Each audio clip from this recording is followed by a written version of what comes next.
Hello, good morning, good afternoon, wherever you are in the world. Enji, how are you? I'm good. I'm good. How are you? I'm good and welcome to Authentic Conversation. I have to say, this is my Thank first you. virtual one-on-one. So I am nervous, but yeah, welcome. I'm sure we'll get through it, but I am nervous. No problem at all. Don't worry. You have me here, so don't be nervous. Just breathe. This is my space, so just breathe. Yeah. No, I've had Zoom calls and Zoom conversation, but not Zoom conversation that will then be publicly aired. You know what I mean? But Yeah. anyway, first of all, like I said, thank you so much for taking the opportunity to have this conversation with me. I am Thank you for very inviting. excited to have you as my guest because I know pockets of your life story. And I know today you're going to be sharing a lot more, and I'll be learning a lot about you. And I'm excited that the world will get to hear a lot about your story as well. So without further ado, please go ahead and introduce yourself, who you are, how we should refer to you as, and yeah, give us not your full bio, but tell us who you are. Okay. Hello, guys. Thank you, Coach AQ, for having me here. It's such a pleasure to be here. My name is OsaKede. I am an audio engineer by training, a media enthusiast by passion, right? And then I'm just an energetic being. So yeah, I prefer to be called the energetic EJ, right? Yeah, I am, like I said, I'm an audio engineer by training. So basically, I am into production of audiobooks for African authors. I think that's like a short version of Oh, it. wow. Okay. No, that's a good introduction. And how did you get into it and why audio books is specifically and why African is specifically? So that's two questions in one. Yeah. So do I start from the beginning or do I just go straight to this particular answer? I think you should take us through the journey as to how you got to it first, and then you answer the second, you know? Okay, let me just answer why or how I got here Yeah, and yeah. why. I think, not I think, I know. So this started in 2014. So I was in a training in 2014 and, a material that was used in class um, just caught my attention. And it was just, it was just more like, this is it. Like I was so into that material. I'm like, you know what? This is it. I want to do this. And I want to replicate this for Africa. So the material was the Bible experience. So Okay. it was actors, musicians, like everybody who was anybody in Mm-hmm. Hollywood Mm-hmm. was on that project, you know, Mm. creating the Bible and not just narrating it, but bringing out the experience of it. It was so like I still can feel it like, oh my God, this is such an amazing project. And from there on, I'm like, you know what? How about I bring, books alive for African Mm. authors? That was the beginning of it all. I mean, it has moved from one thing to the other since then. Mm. So I started officially in 2015. And then yeah, it's so for me then I was just passionate about that. Like I just wanted to do this amazing stuff. Like I just wanted to bring stories alive and all of that. And I jumped in, did all the things I should do last first. I love it. I love And it. now Yeah. I got into the ocean and I'm like, oh God, I'm drowning, help. And so Yeah. now I'm learning to swim. And now I'm Yeah. learning, the business side of things. It's Yeah. taken a while. Mm. And yeah, so if we get to the lesson part, I'll share the lesson where, Lessons. Yeah. you shouldn't do, yeah, what I did. There are a couple of things that stick out for me. One, I'll speak on the last thing. It's so true when you get into something because of passion, and then you feel like, oh, it's my purpose, and then you forget the profit part. Yeah. So it's the 3P, and then the big pain is the business part or the commercial aspect. Um, Absolutely. because if you start with commercial, then it becomes about the profit. But when it's passion, it is filled with purpose. So I completely get it. Am I guilty of that? I'm guilty of that. I think this is my third one. Yeah.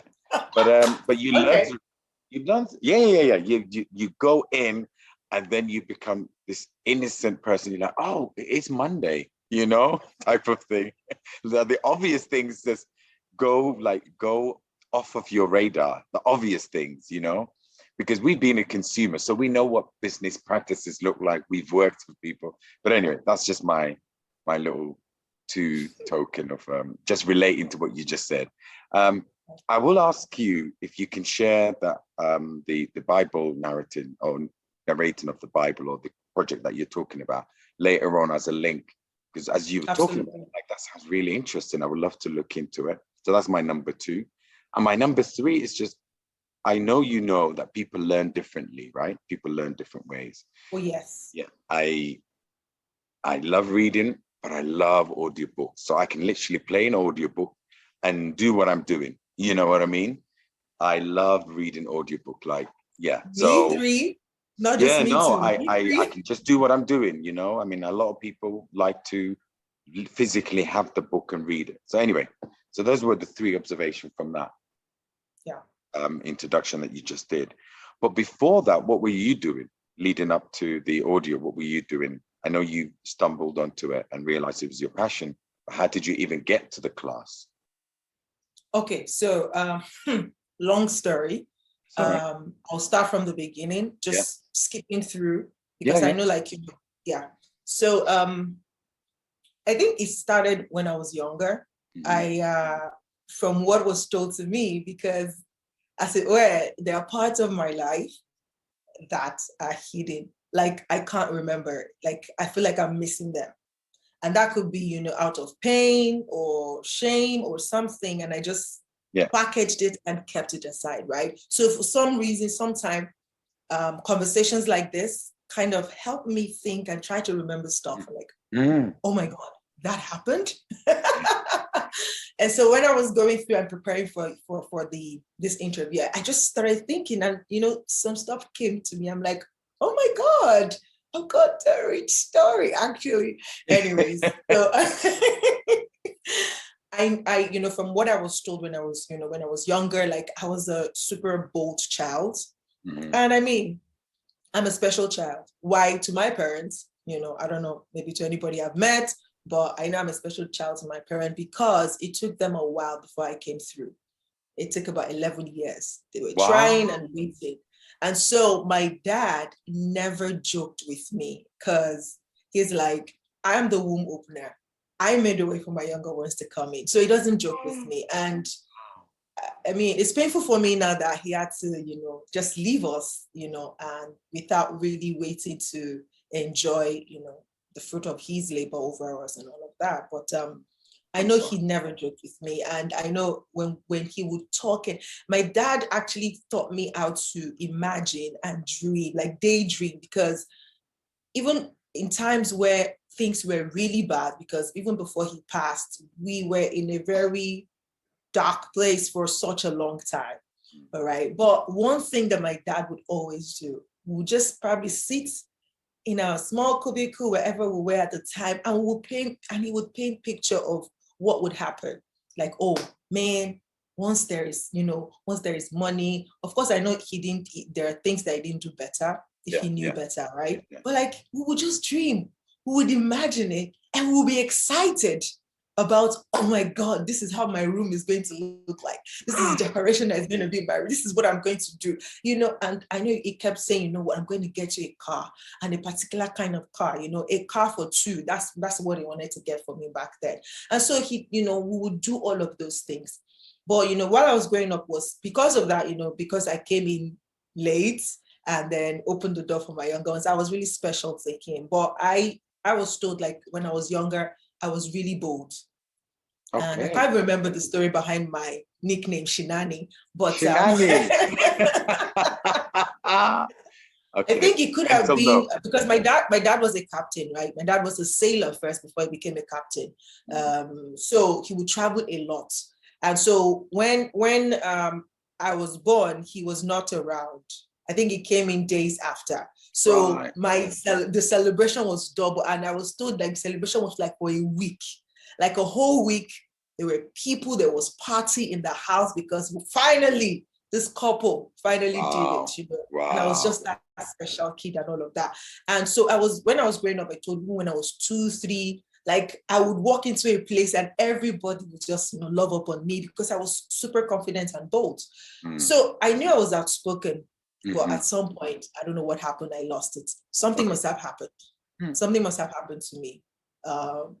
Something I feel like I'm not ready to share yet. That's fine. That's fine. Right? And so it kind of made me withdraw into a shell.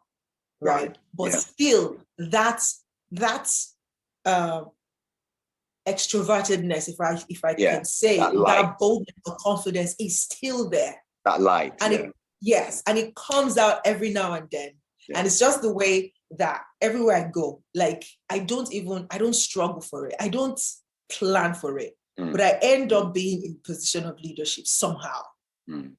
You know, I remember the first experience that happened was, I think I was maybe 8 or 9. And so I've always been a church girl. And so we're supposed to, in the church I was attending then, it was convention. So we normally have like a convention every year. And so when, if you can't go for the convention, the rest people who are back would still do the normal service in the church. But everybody goes to the headquarters. But I mean, it was the whole week program. So you have to be prepared with your family, you know, take care of their feeding and everything for those 1 week. So I think at that particular year, we couldn't afford it. So we stayed back. And so we stayed back and then we were supposed to go to church. So there will always be a pastor that will be back as well to attend to the flock who couldn't make it to the convention.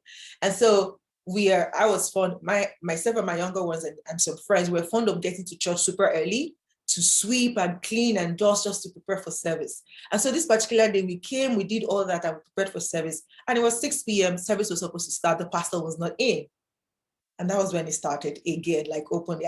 I took initiative and I'm like, let's start the service. So I started the service, you know, led the opening prayers and then started, you know, leading the praise and worship. And that was when how old were you then? Sorry to ask you. Sorry. I think about 8 or 9. Wow. You know, and service had already started before the pastor came in. And so word spread, like it was like, who is this girl? You know, and that was how it became a thing, like, And back then I wasn't like, Ejiro is my native name, but I had another version of it because I'm mixed, right? From tribe of Nigeria. So I have one name, just this name, and then it's just translated into languages, Ejiro, Toyin, Praise. Right. So it was Tony back then. And we're like, Tony, this is good. This child is bold and all of that. And that was how I joined the junior choir and eventually I was promoted to the senior choir and, you know, I became a worship leader and all of that. So that kind of came out again, like, okay, this thing is there, it's innate.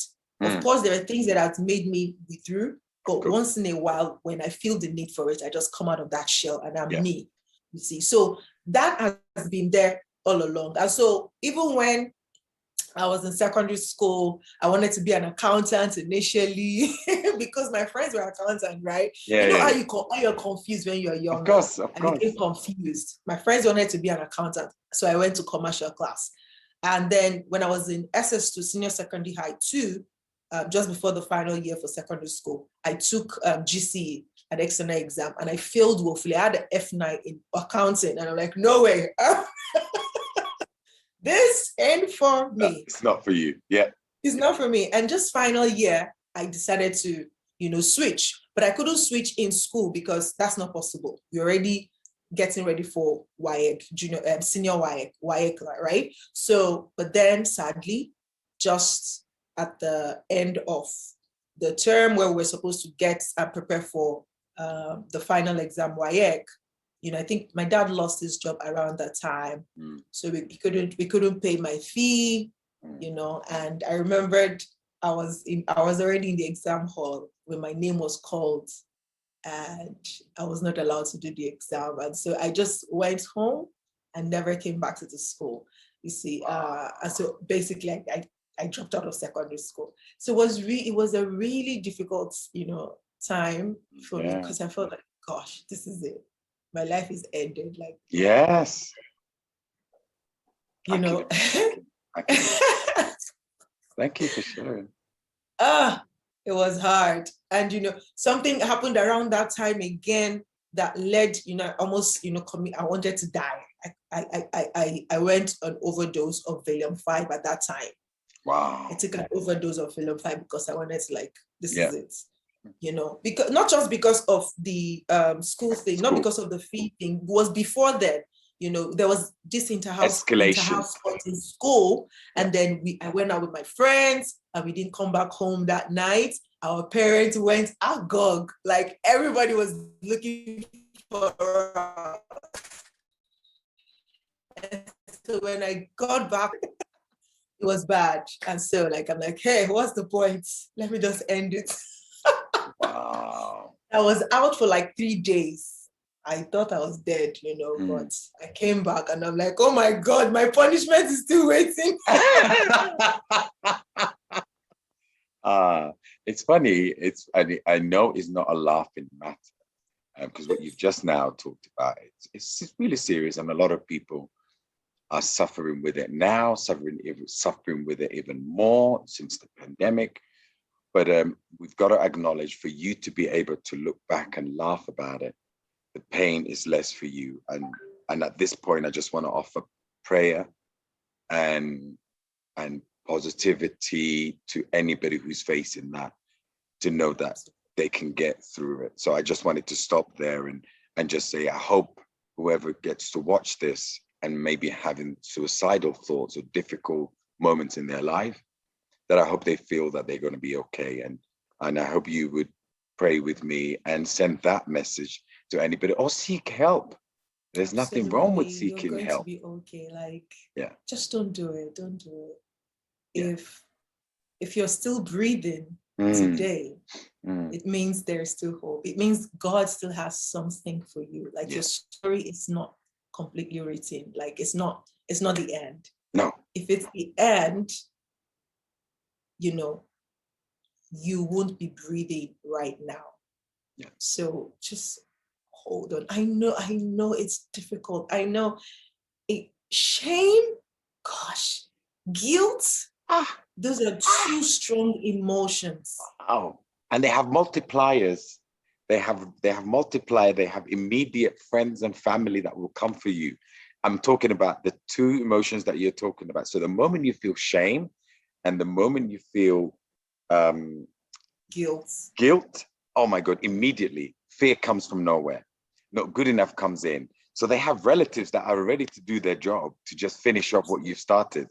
So that is a subject that we can definitely dive into. I'm grateful that you brought that up, but I just wanted to stop there before we went further. And thank you for just taking the moment. So continue. So you woke up to your nightmare and? Well, I still serve my punishments. I can't. Oh my God. Life is no, not now. You're not going anywhere. This punishment is waiting for you. Not today. Not today. Not today. Not today. I love it. Oh God. Oh my God. And so I was really just indoors for a long time. But somehow, AQ, I must say that God has really blessed me, really. He's so interested in me. And that gives me solace every time I'm in a tight corner, every time it feels like, okay, this is the end. I just kind of remember well, you felt like this was the end some years back, but this is you now. So I know it's hard. I know you can't see, the road. You can't see the next step. You can't see the next step, but just believe, just keep pushing. If you woke up today, there's still something for you to do. And so that's what, but of course it doesn't stop the questions from coming in absolutely. What am I doing with my life? God, what's going on? Why am I so, sometimes you just tell yourself this very harsh stuff. I would say God, why do I feel like I'm so useless? What is going on, right? Oh yeah, the why me has a, it really spirals down. Why me? and I'm not trying to offer any solution to it. But what worked for me, I could just say it's why not me? Because everything happens for a reason. And the moment you start saying why not me, you don't see yourself going down. Yes. Because one of the biggest things that I've learned in my lifetime is when you have fear, trust me, if there's a glimpse of hope, fear almost runs away. It literally, like, it runs away. So try to have fear and hope in yourself at the same time. They cannot coexist. They cannot coexist. One would have to bow for one has to, yeah, no, definitely. And it's okay to seek help, and it's okay to not necessarily speak about. I mean, there are two things that come into mind as you speak. One is the reason why we're having this conversation. Dr. Maya Angelou, just that quote of hers just changed everything for me. You know, the one that she says, there are no greater, I always misquote her, but I will read it out loud properly so I don't misquote her because I have it. Yeah, anyway, I'll jump onto the second one until I find the first one, so I don't want to misquote. But the second one is, not everybody deserves to know your story. Not everybody deserves. So when we say talk to somebody, it's not everybody. That somebody has to be somebody you trust, somebody that you feel that can hold and protect what you've just shared with them, and somebody that can help you. And help doesn't necessarily mean fix you. Help just means they can hear you out. So, but you're also somebody, and you're also somebody of faith, and faith comes across quite strong for you. And I'm hoping whatever the other person who's listening, because there are other Enjis out there, you know that, right? Whoever else is listening, they find whatever that keeps them going. You know, if it's not faith, because not everybody is of faith, and not everybody has the same faith, whatever that gives you that fire to continue. Yeah, just hang on to it. Yeah, well, it's funny. A lot is coming out, but yeah. So going back to you now. So it's not always been the case until you got to this audio. And thank you, you've shared a lot of yourself with us. So how did it come from all of that to that profession that you've had and then this moment? That's what I'm trying to understand, or help the audience understand. I mean, because I've always, then I noticed like I started, this thing that was still in me. After that, after a while from school and all of those things, I started to come out again and say, okay, what next? This has happened. What next? What's the next thing, right? And so I got an opportunity to join a band. And so I became a backup singer in a band, and I would travel across Nigeria. Like, would go for Benson and Hedges show, would go for Star Trek. So that was like a Star is like it's a product of a brewery, a beer, whatever. It's a beer. Brewery. Yeah, I'm trying to pronounce it now. So basically, so every year they would have this like a tour around Nigeria, the major cities in Nigeria. And so, I'll go for it. So I joined the band, and I would, then after that, during that time, I also started to, because I joined the band, I started to work with the band manager who owned the studio, and he started training me audio engineering. And so I was into live sounds back then. And I mean, this was like, 2004, 2005, right? So I was doing live engineering. I mean, at some point, I think in 2004 or 5 or 6, thereabouts, myself and another lady that he was training, we were both girls. And we led the team that, set up for a huge convention in Nigeria, in a huge setup, right? And like people would like look at us like, wow, girls, myself and Grace back then. So that happened. And then you see, so it started coming together. And so from being a live sound engineer, I started to be a studio engineer as well, because then we now had a recording studio, a rehearsal studio. And so I was always in the studio environment, right? And in the entertainment world. But somehow, at some point, it started getting out of hand because the entertainment industry is also very wild. Yes. And I was beginning to lose hold. I'm like, you know what, if I continue like this, I might get lost. You know what, let me withdraw, because I still wanted that anchor. I'm still for God. I still belong to God. I still want my life to speak about God, right? And so in that regard, I had to leave. But before I left, well, I had to leave. So I had to step back and say, you know what, I want to come back. And that was when I wrote a particular song that I have now, I Will Get There. Like my dreams were looking far, like it's not looking like this, whatever I was then wasn't the exact picture I saw. But I knew I could be on the screen, basically. That was something that was coming out to me. It's either I was a singer, a musician, or I was an actress, or I was a broadcaster, a media person. But I just knew I was going to be on the screen. Like it was calling for me, right? So then, it got to that stage, and then everything just went because of school, and I got an admission to study theater arts. I couldn't go for it because there was no fund. Later on, I wanted to go again for another acting school, but because I wasn't the one to pay then, the people who wanted to pay were like, no, you have to go for something that is more, steady, so you can get a steady job. And so I went and studied secretarial studies. But then after I did my OND, initially I was like, well, I'll do my HND, I'll get chartered, I'll become a chartered secretary. After OND, I'm like, no, this is not for me. I didn't go back. And so I started training. And that was when I got to that training. And when I got to that training and saw that thing, I'm like, hey, we are here. I have arrived. I love it. That's a great feeling.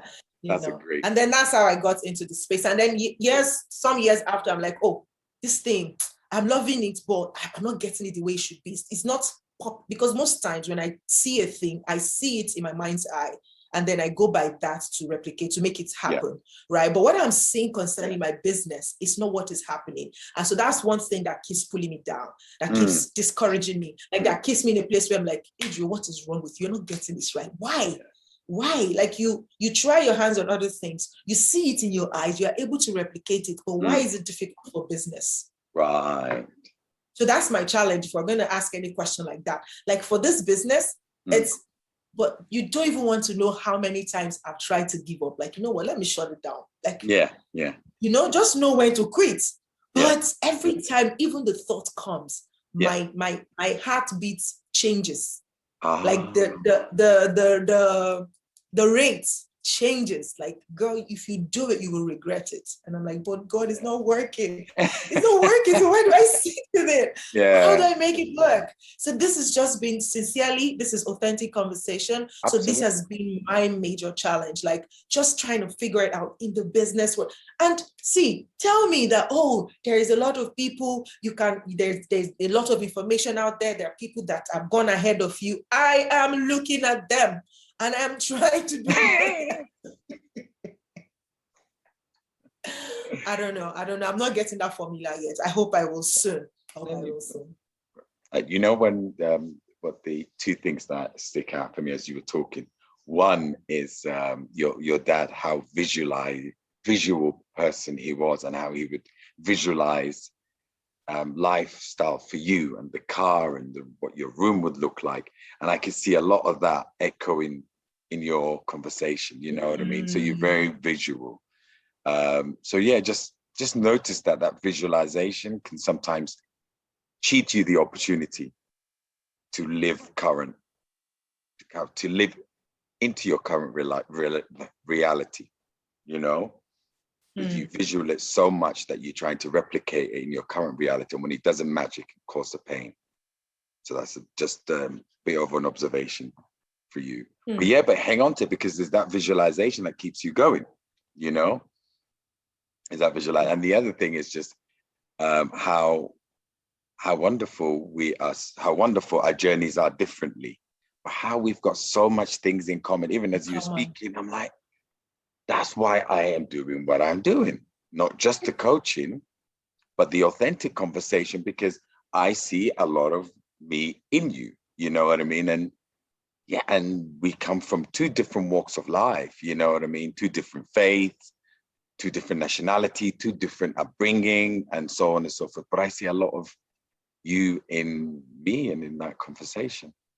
But yes, I'm looking forward to talking about the next phase and how you have moved to where you are and what are the chapter 2 of your life that we look forward to. But I think for now, I think we've got the essence of who you are. But I know now, you know what my mind is thinking? I want to have another conversation, but specifically on this. So, but let's get through this and we'll do another conversation around specifics. Yeah. Yeah, I think we can definitely talk, but yeah. So good. You ready to move on to the next phase? Absolutely. Good. I think that was good. Can we stop there for a minute? Oh, if we stop, let me pause. Oh, wow. I feel like we've gone through a roller coaster of a journey. It was supposed to be an introduction, Enji, not a deep dive into your life. You know, this is not an autobiography, but I really appreciate everything that you shared with us so far. So yeah, is there anything else you want to share with us today or share with me? You're going to be sharing with the world. And where, yeah. Well, I mean, it's been, like you said, it's been a roller coaster. And to be honest, like, I'm not even sure I've shared this anywhere before. So this might come as a shock to a lot of people, especially the suicide part. I don't think I've shared that openly before. And I think I only shared about me dropping out of school once in a closed meeting. So, I mean, this, I think for me, what this is doing for me, and I hope it will do for whoever is going to watch this, that is young, you know, so not so young, but not so old. It's just to know that, see, I mean, I know that our stories might be common, like you said, like you're seeing yourself in me. Absolutely. These are things that, you know, that's what make us humans. Absolutely. Right. And so maybe you are there now. Just know that you are not, you're not special in that way. Like life is not picking on you for you to be going through whatever challenges you're going through. It is common to man. Like I think there's a scripture like that that says it is common to men, right? It is common to men that will go through challenges that will bring us to a point where we feel like, you know what, life is not worth it. Yes. But let's not take that thought. Let's not take that. Let's not embrace that thought that life is not worth it. Life is always worth it. God knows what he's doing to allow you the breath of life this morning, this afternoon, like today, for you to still be here. So the fact that you're still here, God still has a purpose for you. Absolutely. God still has a reason for you. So hold on to that. Every day, as hard as the situation might be, just when you wake up, to say, God, okay, there's something. What it is, you might not know now, but just hold on to that hope to say, you know what, I'm going to get there someday. And I think that's the essence of my song too. I will get there. It might look far, it might look bleak, it might look like very tough and rough, but I would definitely get where I'm supposed to get to. So just holding on to hope. Yeah. Absolutely. No, absolutely. I think it's wonderful what you said, because I'm also somebody of faith. So there's no question about that I am somebody of faith, but there's also no question about that. God has a bigger plan than the one that you envision for yourself. I'm a true believer of that. And I've always have been. But there are times that you do question those moments. You're like, when, you know? But like you said, life is not picking on you. Life is actually preparing you for your purpose. And that is when that mind shift happens. But everybody goes through it differently. So, but thank you. Yeah, thank you. So with all of that, so you got to a stage where you said, I'm going to open my own business. Is that where we are now? Yeah. Oh, wow. Okay. And it's been another journey. So maybe we have to end this here and then start that one and say, you know, okay, now that you started, what has been the challenges and how, you know? I'm with you. And on that note, I will then correct Maya Angelou quote, because I had to actually bring it up so at least I don't misquote her, because I've done that a few times. It's embarrassing because you can't say that's my favorite quote and then not Do you know what I mean? It's But I've learned to okay. It's forgive okay. myself. It's okay not to be okay, you know? And I've learned to forgive myself. So basically, I mean, the saying, I mean, the quote is, there is no greater agony than living with an untold story inside you.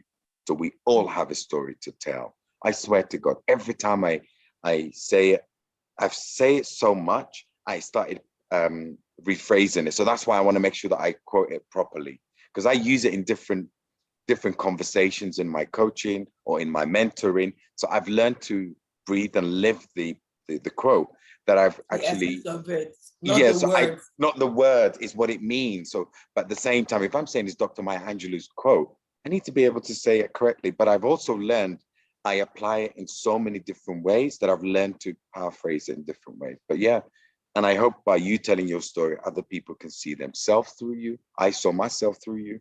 I might not relate to it fully, but I also hope that other people can tell their story, because there's a power in telling your story or our stories, because we all matter, right? We all matter. Yes. Yes. And I will say, the fact that you spoke about bringing audiobooks into the African authors is equally amazing, which I hope we'll touch on next, because we as Africans, we're much more oral society than we are of a, like, yeah, oral society. I don't want people attacking me and saying you can't generalize. Well, I can speak from my generation, not my generation. I can speak from my my parents and great grandparents. You know what I mean? So yeah, more oral society. I hear stories, and I'm like, where can I look it up? Well, none of them are in the Google. I can't Google my grandparents. You know. So anyway, I'm looking forward to our next chapter. We've gone Thank you off so track much. again, but yeah, this is what authentic conversation is all about. It starts somewhere and then it blossoms into something. All right. Thank you. Enji, Thank you for having me. Thank you so thank you much. so much. No, don't go away, because we are coming back with chapter 2 of your life.